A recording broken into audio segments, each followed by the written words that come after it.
Welcome everyone to Vaping 101. And I'm going to get my PowerPoint and hopefully you can see that here in a second. Can you see that, everyone? Awesome, thank you so much. My name is Kathy Schwartzoff. We are going to be talking about vaping today. And there's lots of interesting things that are happening in the world of vaping and electronic smoking devices. And there's research that's out there, but the research isn't all complete yet because there's a lot of things going on. Long-term effects haven't been seen yet, and lots of exciting things. And I'm jumping ahead, getting so excited about what we're going to talk about today. But to give you an idea of my background, I have been with Helping Services for 29 years. It'll be 30 years June 1st. I have been with a mentoring coordinator for 23 of those years and a certified prevention specialist for 25. And that means that I can talk about things like this and share and educate and help people have a better understanding of things. We're very fortunate too to have some other substance abuse prevention professionals on the training today. And each of us has things that we're capable of sharing about what we know or what we've seen. And we really want to encourage you to be part of the discussion today and get things going. So okay, we are going to get into just a few housekeeping things. We do want you to sign in if you have not done that yet and into the chat box. As I said, this is being recorded and you should get a notification related to that. And we will distribute the recording after the training if we have your contact information. So everybody that I've seen so far has either pre-registered or we have your information already. So we appreciate that. But if you're new to our trainings, please make sure you put your email in the chat and we'll make sure you get everything. Also, you're welcome to use your video. There's a few brave souls that are doing that. And from time to time, we are going to be asking you to interact with us either by unmuting or putting things in the chat. And we do ask that you mute yourself right now just so that there aren't other room distractions that will possibly interfere with somebody's learning. So, and the same presentation is being presented on tomorrow from 5:30 to 6:30. So if you feel like you want to get a refresher on things, please join Sam, Jen, or John for that. Or if you want to encourage some other people after today, you go, wow, that was so good. I want to make sure that my friend sees this, make sure that they get information and get ready to go on that 5:30 tomorrow. So, thing isn't advancing here. There we go. A bit about youth mentoring. Sometimes people think to themselves, I don't quite understand, why is youth mentoring talking about substance abuse prevention? Well, if you know us very well at Helping Services, you really wouldn't ask that question because we do have substance abuse prevention as part of our core services that we offer. And part of the role of the adult role model is to help that youth to navigate some risky behaviors that they may be having. And so we ask our mentors once a year to talk, at least once a year, to talk to their youth about the dangers related to alcohol, tobacco, and other drugs. And they're oftentimes having conversations about how things are going with their youth and that kind of thing. We offer services in Alameda, Howard, Winneshiek, and Delaware counties. There are 3 mentoring coordinators, myself, Colleen McCann, and Sam Jennerjohn. And we help youth between the ages of 6 and 16 to have that positive role model if it's in the school system or in the community, enjoying spending time together and sharing interests. And currently we have around 70 youth who are connected with a caring adult. So very exciting kinds of things that are happening in youth mentoring. And another piece of that is our goals with youth mentoring are we want the kids to make good decisions related to alcohol, tobacco, and other drugs and problem gambling. And we have a grant with the Iowa Department of Public Health that asks us to do these trainings as well. And always lots of good things for mentors, community members, people in the nursing field, all of you here willing to learn and get new ideas. So that's what we're about today. And we encourage you to check us out at helpingservices.org and find out more about mentoring and all the services that Helping Services offers. Things that we're going to talk about, and I'm going to ask really quickly because I can't see everything that you guys see. Are there any obstructions in the way of what you are seeing that I need to be aware of to change how things look? Okay. Everything cool. looks good. Awesome. Awesome. Thank you so much.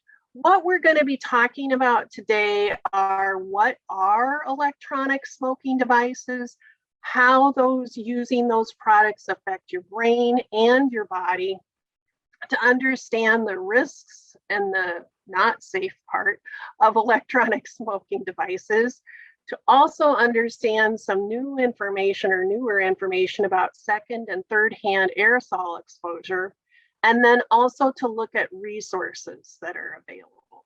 So that's where we are headed with things. Now, from time to time, we are going to be asking you to participate, like I said, with what is happening, and that is what is going on here. We want you to think about this particular statement: electronic smoking is safer than smoking a cigarette. Tell me either in the chat or unmute yourself. Tell me if that's a myth or a fact. We have a couple myth in the chats. Myth. Great.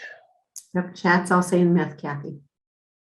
All right. Well, you guys are a smart bunch. It's definitely a myth. And there are so many things that relate to this not being safe. And the one thing I really want to say too is I think all of us have heard, oh, vaping or using some type of electronic smoking device is better than smoking, or safer, or better for you. It's a good way to stop smoking. And that is absolutely not true. And certainly affects that it is not a safe way. It's not safe to use. Some other things to keep in mind is that there are chemicals that are produced in using electronic smoking devices that are harmful and are potentially harmful, including the use of nicotine. And when that is part of a youth's brain system, their brain is still developing, it can really lead to addiction very quickly. It leads to addiction very quickly with anyone, but with adolescents, when their brain is still developing, it's an even quicker process for them. There's also ultrafine particles that are part of the use of vaping products. There's flavorings that can lead to serious lung disease. There's volatile organic compounds. That just sounds scary to even say. And then cancer-causing chemicals, heavy metals like nickel, tin, and lead. Think about that. That's in the body of the person that's using. Not safe at all. Some other things to keep in mind too is that oftentimes young people who start using an electronic smoking device are more likely to smoke cigarettes in the future. And then two, we talked a little bit and mentioned the second and third-hand aerosol that we're going to learn about. And the other piece that some folks might not know about is some electronic smoking devices are used to use other kinds of drugs like marijuana specifically. Any thoughts or anything that anyone wants to share? Kathy, Teresa put in the chat, I hear many say it's safer because they can control the amount, but then can't tell me the cigarette equivalent of what they are using. And we are going to get into the different products and the equivalent of what they're using. So we'll have that knowledge. The smoker themselves, I believe, and Ashley, correct me if I'm wrong, Ashley's our tobacco control person. I believe that the product information is on the packaging that says something related to the amount of nicotine that's in them. It doesn't necessarily say the amount per cigarette. Is that correct, Ashley? That is correct. And honestly, I go back to even if your any amount of nicotine when your brain is developing is harmful. I mean, it affects your brain no matter if you're using a pod that contains 2 packs of cigarettes versus using a pod that only has half the amount. Right. Thank you. Great. That is exactly correct. Yep. And then too, just a few things to keep in mind here too is that some of the different names of the kinds of products are Juul, Puff Bar, Fix, Smoke, Enjoy, Fuse, Rune. They have grown in popularity, and many people do wrongly believe that they are harmless. And so we're going to talk about what health professionals feel about that. And electronic smoking devices is an umbrella term for any kind of device that's used to create that aerosol and has that fix of nicotine in it. And our next slide, and this just shows some of the different products that are available. Our next slide gets into what exactly is in those electronic smoking devices. There's always some kind of battery, which is helping with the charge and making sure that there's a power source to complete the next process, which is there's a heating element that heats up the chemicals that are in the product. And that's where the cartridge is where those chemicals are. And those chemicals include nicotine and other flavorings. And then there's the atomizer nozzle that creates that aerosol. So all electronic smoking devices have those pieces in them. They may just, as this shows, have a little bit different structure depending on how big the device is and that type of thing. And one thing that I found interesting is that the National Library of Medicine identifies that there's more than 460 different brands of e-cigarettes that are currently on the market. That's a lot. Wow. And then what is in those things? This is just a list of a few of the things. I can't even say some of these things, and I have no idea what it means when there's that little thing ahead of the like Weizentrine, and there's that thing. I think that's Latin or something, but I don't speak Latin, so I don't know that stuff. But so what are some of the things that we commonly might identify with to know what's in those? Lithium is part of rocket fuel. That's in electronic smoking devices. Rubidium, the chemical that makes fireworks purple. Arsenic, which is found in bug spray and lots of other things. Benzaldehyde gives perfume its nice smell. Aluminum, like a pop can. Formaldehyde, which is used to preserve dead people. Those are some of the things that we're a little more familiar with that are being put in people's bodies. So we are going to watch a really quick video, and it will help us to understand what is coming out of that electronic smoking device. This is water vapor, made out of just water. Can't actually see it, but it's what makes air feel humid. This is a surprise. It's an aerosol that is made of chemicals, dyes, flavorings that are meant to eat, not breathe, and ultrafine particles, including heavy metals like nickel, tin, and lead. Ew. It is not water vapor. Water vapor, not water vapor. Kind of makes you wonder what else the vaping industry is lying about.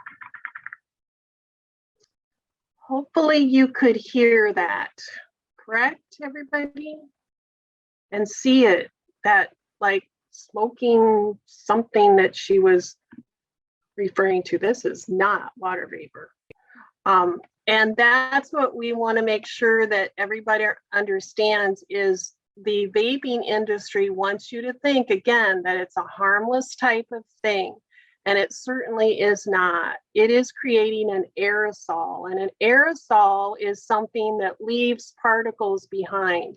And the easiest thing for me to think about related to this is like when you use paint that comes out of an aerosol type of thing, you can actually feel some of that stuff sticking to your skin, or it gets onto other things, and that's what's left over. It's like that from the sense that it creates that aerosol or that plume of stuff that's in the air that has all these harmful chemicals that are getting into your lungs, possibly getting into your skin and causing lots of harm. So just a quick review of are electronic smoking devices safe? They are certainly not. Again, to review, there's those nicotine in there, that highly addictive drug, volatile organic compounds, ultrafine particles, cancer-causing chemicals, heavy metals, and that flavoring. And you might note that on the bottom of that little aerosol there, you see popcorn, and you're probably wondering, like, why is there popcorn on there? I don't understand. What is that for? That's identifying that the, I don't know how to say it, diactyl flavoring is in your flavored popcorn, and it's okay for you to ingest that when you're eating your popcorn. It's not okay to inhale that. It's your system isn't made to do that. The chemical is deemed safe to be putting into your digestive system, not the other things. So quick review on that. Now we're going to get into another myth or fact. So electronic smoking affects more organs than just your lungs. Is this a myth or a fact? Getting a lot of facts, Kathy. All right. Wow, this group is so smart. Cool beans. So yes, it is certainly a fact. And we are going to look at what some of those organs are that are affected. Yes, the lungs are affected, but there are others as well. So nicotine just doesn't affect your brain. There are things that are happening all over your body. There are receptors that that pick up this nicotine, and it can cause you to have an increased heart rate. It can cause you to have acid reflux, increased acid reflux, we should say. It interferes with your breathing and can cause damage to your lungs and can cause your brain to really get rewired, as this slide says. And it can also negatively impact your reproductive organs, which, you know, you think about your major organs in your body and the things that you really want to make sure work right: your heart, your lungs, your stomach, your brain, your reproductive organs. I want to make sure that those work correctly. So I'm going to avoid things that cause harm there.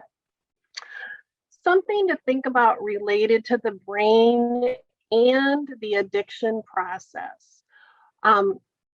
With those receptors that are in your brain, they can be filled with lots of wonderful things. Like when we have something that causes great happiness or pleasure, that receptor is full and going, oh, wow, this is great. And that's a natural process.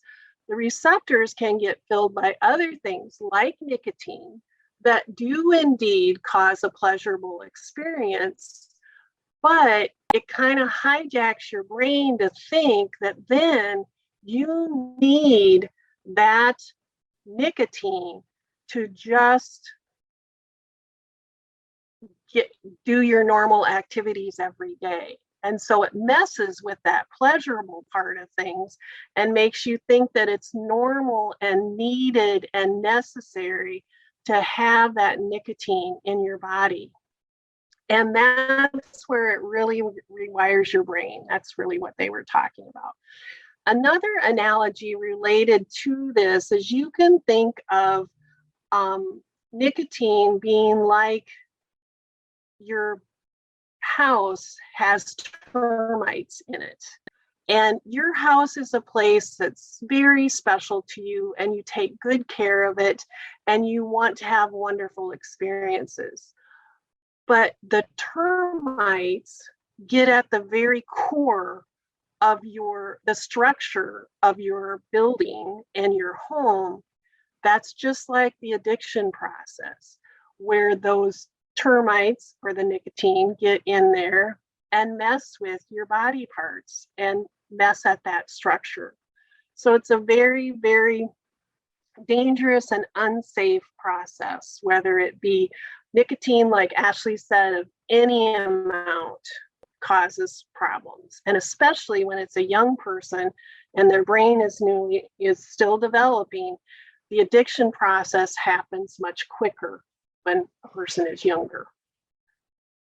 No matter what age they start, if they start younger, the addiction can happen even quicker.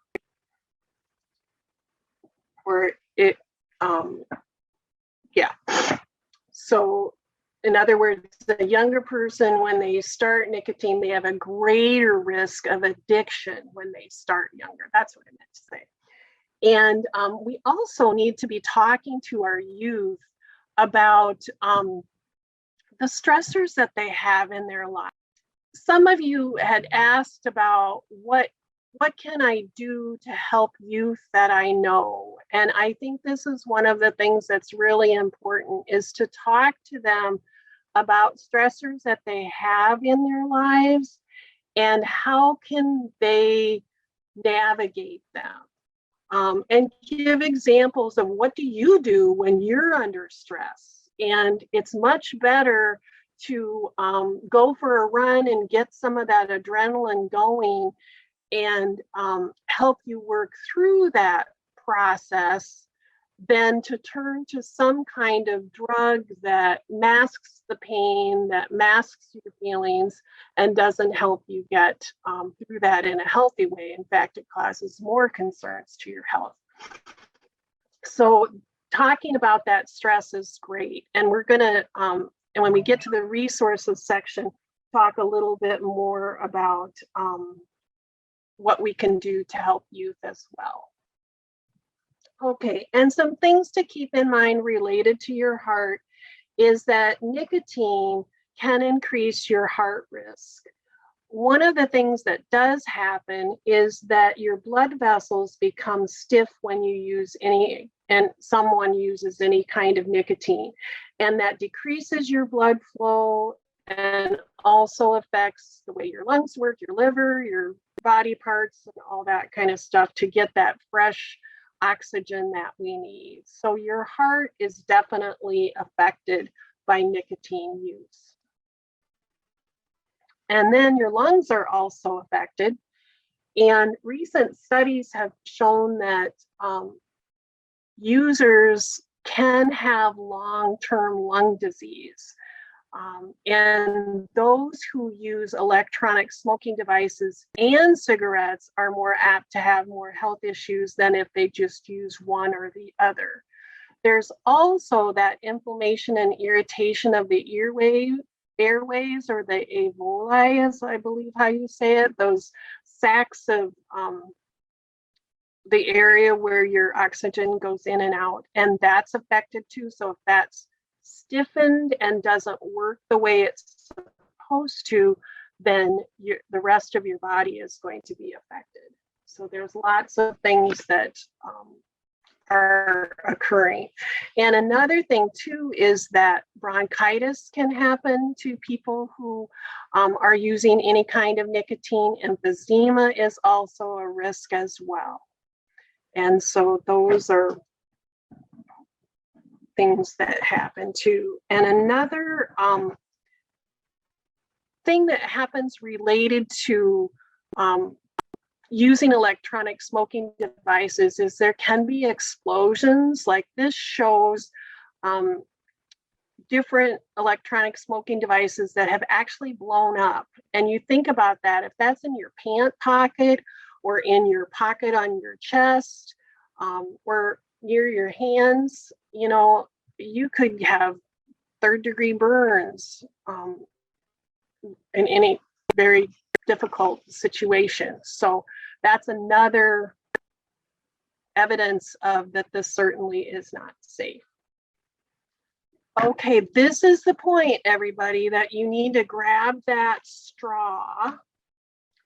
And we are going to, in a minute, put the straw in our mouth. We're going to stand up and we are going to run in place. And I'm going to get my little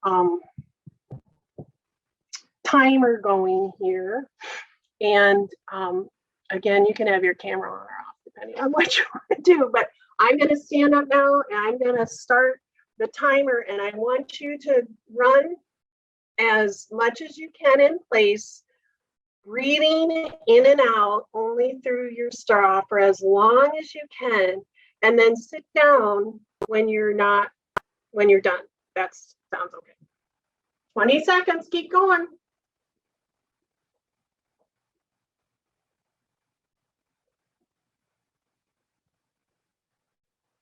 Oh my goodness, I'm done. 30 seconds. Somebody's still going. Look at Jessica go.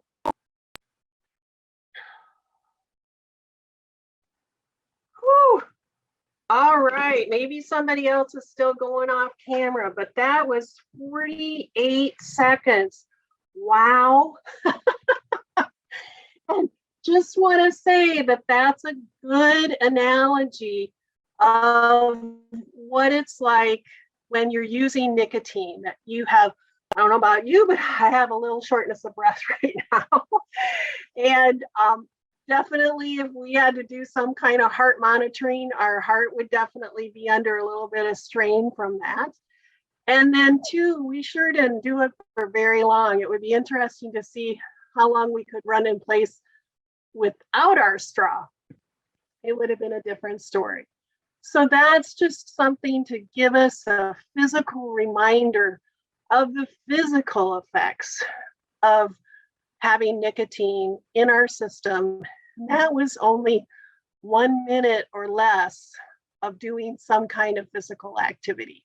Think about if you were taking a hike with a group of people, that would affect things, or you know, you're going to a water park or something like that, that things would definitely be affected. I'll have to take a deep breath, you guys. Okay, this is my all-time favorite slide, I just have to tell you, because it really shows, this is what somebody was asking about earlier, about how much nicotine and what's the equivalent of each or some of the pods. So the first area on the left just says 1 pack of cigarettes has 20 milligrams of nicotine in them, or 20 cigarettes. A jewel pod has more than twice that amount, 41.3 milligrams of nicotine, or the equivalent of 41 cigarettes in 1 jewel pod. And then in a puff bar, it's 50 milligrams, so almost 3 times as much. And then the Xuron pod, 90 milligrams of nicotine. Holy moly, that is a lot. So that just gives us an idea of the concentration of the nicotine in each of these type of pods. This is just 3 different kinds of pods, but they are very popular ones. And so if somebody tells you it's safer, again, you have a whole list of things to tell them that it's certainly not safe. Some things that we've mentioned already a little bit was the secondhand aerosol. And secondhand aerosol is that plume of chemicals that are released from either the electronic smoking device or the lungs of the person that's using them. And that plume has things like nicotine, the heavy metals, ultrafine particles that you can't see or feel, cancerous chemical, and those volatile organic compounds that are in them. And secondhand aerosol affects the people that are around the user. And third-hand aerosol is what happens after the plume is gone. There's still those surfaces, like in the dust or in the surfaces, the fur of the animal, the child, all these surfaces that are left over after the person is done using. And one thing to keep in mind is that, yes, it does affect our pets. And then young children are really at high risk because they put everything in their mouth, as we know. And their skin, it's lots of times is more exposed than ours is, especially during the summertime when maybe all they've got on is a diaper and they're zipping around the floor or on the couch or whatever. And I'm a little concerned that this little one is up on the couch with no one right next to them. But I'm sure Lillian, our family educator, would chime in that she's a little concerned about that too. But keeping in mind that those chemicals are on those surfaces and that they can create some other things that are toxic chemicals that just aren't healthy for folks. And this has been studied by scientists to let us know that this is happening, because it certainly wasn't something that we knew was happening early on. And just like big tobacco, who's been around since, you know, a long time, they are trying, the vaping industry is doing the same tactics. They're creating their advertising so it's very appealing to young people. They have flavors that are like bubblegum flavors and candy flavors and look very appealing. They do say that nicotine is part of their products, but it's usually the end of their advertisement, and it's very brief, and it's probably the last thing that you hear, but it's not something that's a big part of their advertising. Now we're going to show another video that gives us a sense of how difficult it is to quit.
And I love this guy too, when he shows his sign and he's like, got his head bobbing like, yeah, man, this is for real.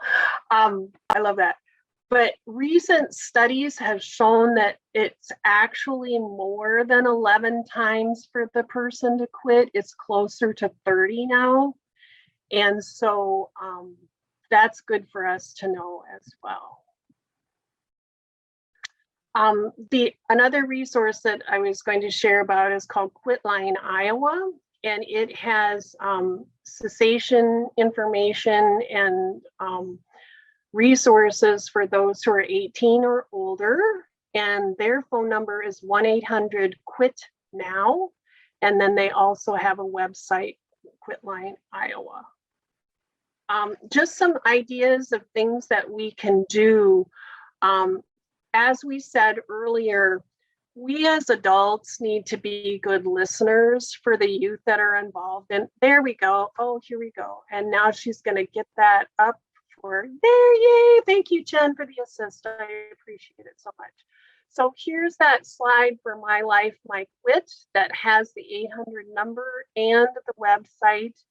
And then if you want to go back to that again, just for Quitline Iowa, so that they can see that just a second, if you can.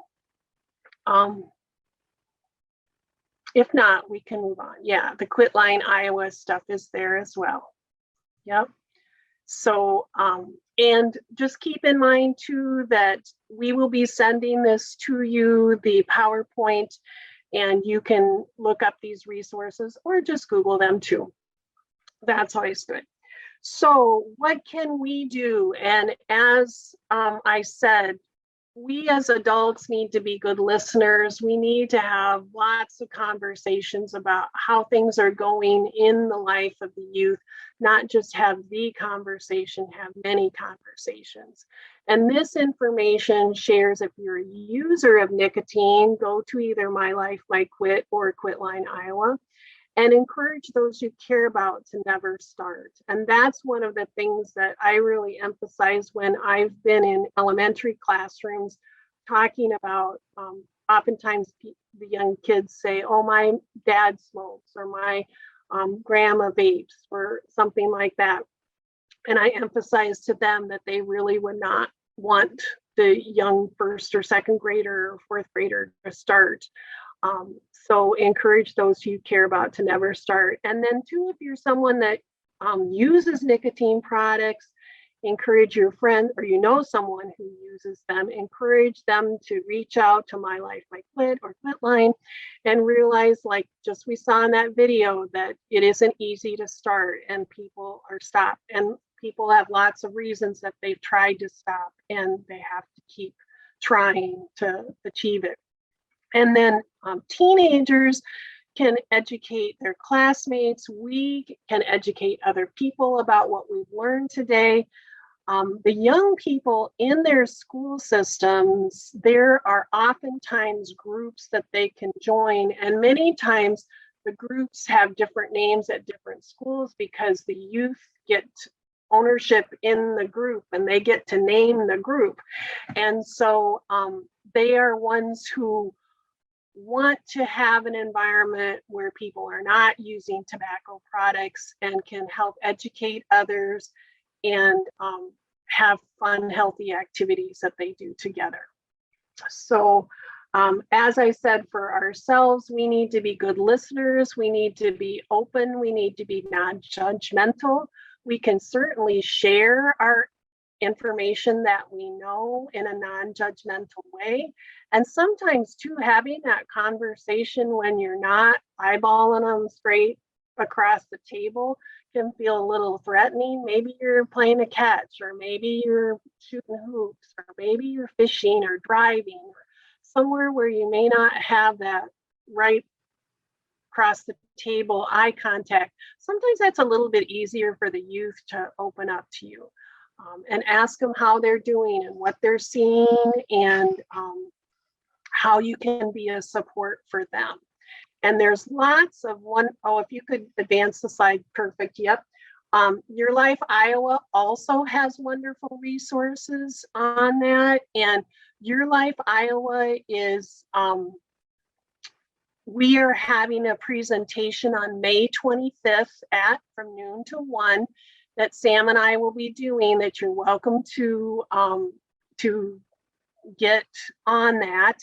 And on my side, I had the pre-registration thing, but if you zip me an email, I can send you that pre-registration information. And then too, we're doing presentations we can do them either live or Zoom, to your staff meeting, to a civic group, to anybody that is available that wants to have a group of people together. We can make sure that people know what those resources are at Your Life Iowa, because there's lots of wonderful information. And then you can contact Sam or myself and get more information about anything that you're wondering about. And if you want to pose some questions at this point, if Jen, somebody could put in the chat, the vaping evaluation is bit.ly/vaping evaluation. And then you'll have that for really quickly going ahead and doing an evaluation for today's presentation. So what questions do you all have, as we have just a few minutes to visit? And maybe not a question, but any kind of comment that you want to share in the chat. Or Ashley, is there anything else that you'd like to share related to this topic? Kathy asked, is it legal in Iowa? Are vaping products legal in Iowa? They are, yes. You can buy products oftentimes at a convenience store. So they are legal. Is there an age restriction, Ashley? I'm not familiar with that part of it. I would think there is. Hey, Kathy. Yes, right now in the United States, they bumped the age restriction from 18 to 21 years old. We have another comment. My mentee said last year that there were 5th graders at the school playgrounds during recess. I assume she means using. Yes, and that's very alarming. I know we've heard that from some of our mentees, that there are really young kids using at school, and people are very good about hiding that they are vaping, and it's easier to hide it than it is a cigarette. There are even products that are made, like a hoodie that has piping in it, where the vaping, the electronic smoking device is in the hoodie. And so the youth just takes a hit, and the teacher just looks away and doesn't see that. So another question is, where do they get it in 5th grade? Kathy, I can answer. Kathy, would you like me to answer that? Well, I'll just say real quick, vaping products can be ordered on the internet. So if you lie about what your age is, you can get it. But Ashley, go ahead. Yeah, so I'd echo what Kathy said. I know we have a lot of youth that say that they get it online. There's still, going back to for the online feature, there's no true verification as to how old you are. It's basically as simple as clicking yes, I'm 21, and then proceeding to the website. I know we have reports of vape shops in some of the bigger cities selling to some of the youth in our lower service area. And then in instances where we've talked with schools that have encountered kids in 5th grade getting a hold of vapes, oftentimes they report it just being left around in their home, and they end up bringing it to school and things like that. Thanks, Ashley. Elaine also shared that the mentee said some of the vaping machines look like flash drives. Mm-hmm. And then also I have heard that kids will cruise parking ramps and look for vapes that have been thrown in the trash. Oh, thank you for sharing that. Well, thank you everyone for taking time out of your day to be part of the information exchange that we had today. And if you want to have competitive straw running exercises later on, feel free to do that. I do encourage you again to make sure that you complete the evaluation that gives us an idea of what was useful and helpful to you. And thanks so much for your time, and we will end our time together today and encourage Kathy? you to have a great rest of your day. I'm sorry. Yes, go ahead. Kathy, we have one more question. What symptoms do the kids have if they've been vaping? It's a little interesting to see symptoms because they could mimic some of the popcorn lung is something that happens, and there could be that shortness of breath. And popcorn lung is a long-term effect that after using for a period of time, someone can't get their breath like they want to. The symptoms themselves can be much like smoking from the sense that there is that shortness of breath and not able to do what they used to do before.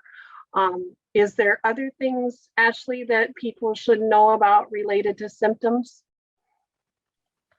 Yeah, I'll add a few things. I just want to start off by saying that it's still a big struggle for schools on identifying what students are vaping.